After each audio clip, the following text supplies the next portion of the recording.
এখানে দেখো থোর ভাজাটা রেডি হয়ে গেছে। দেখতে ভালো লাগছে কিন্তু খেতেও ভালো লাগবে। তোমরা আমার মতো এরকম বানিয়ে ফেলো। থোর তো সব জায়গায় পাওয়া যায়, বাজারে, গ্রামে। তো অনেকে খেতে চায় না, কিন্তু এভাবে ভাজলে সে কিন্তু খুবই ভালো খাবে। আর তা চলো কি করে বানিয়েছি সেটা তোমাদেরকে দেখাই। বন্ধুরা, এটা বলো তো কি? এটা কম বেশি সবাই চেনে। এটা হচ্ছে থোর।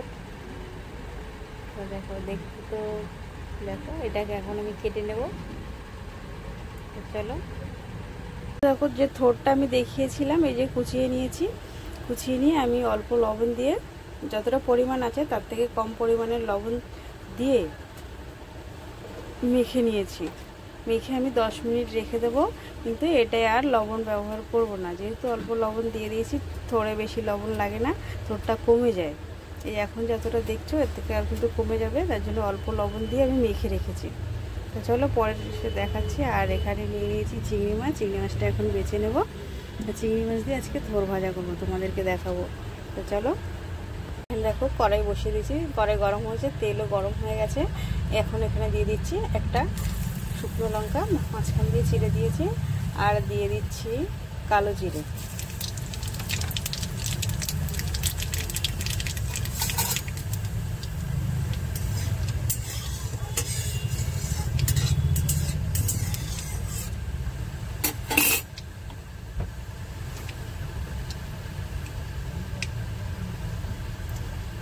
এখন এই যে মেখে রাখা, এই যে এটাকে আমি এরকম করে চিপে দেবো, জল বেরোবে। এই দেখো দিয়ে দিলাম। এভাবে সব কটা এরকম চিপে চিপে দেবো, দেখো জলটা অনেকটা বেরিয়ে যাবে। অনেকে থোর সেদ্ধ করে রান্না করে, আমি যে সেদ্ধ করলাম না, আমি এভাবে রান্না করে তোমাদেরকে দেখাচ্ছি। এই থোর ভাজা কিন্তু খুবই ভালো লাগে, আর খাওয়াটা শরীরের পক্ষে খুবই উপকারী। সব দিয়ে দিলাম, দিয়ে একটু ভালো করে নাড়াচাড়া দিয়ে দেবো।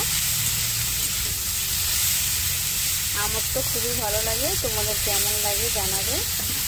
তোমরা নিরামিষ করতে পারো, এরকম শুকনো লঙ্কা আর কালো জিরে,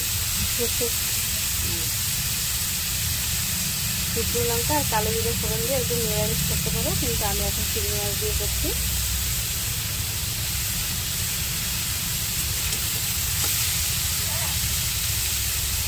এখানে আমি 3টে কাঁচা লঙ্কা দিয়ে দিয়েছি চিড়ে, একটু ঝরে বেশি ঝাল ভালো লাগে না, তার জন্য 3টে কাঁচা লঙ্কা দিয়েছি, আর একটা তো শুকনো লঙ্কা দিয়েছি কেটে। তো এখন দিয়ে দিচ্ছি হলুদ, দিয়ে ভালো করে নাড়াচাড়া দিয়ে দেবো।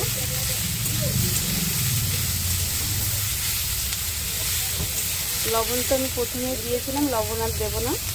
তো চলো, এখানে আমি চিংড়ি মাছটা ভেজে নিয়েছি, এখন আমি দিয়ে দেবো। দেখো, দিয়ে ভালো করে নাড়াচাড়া দিয়ে দেবো।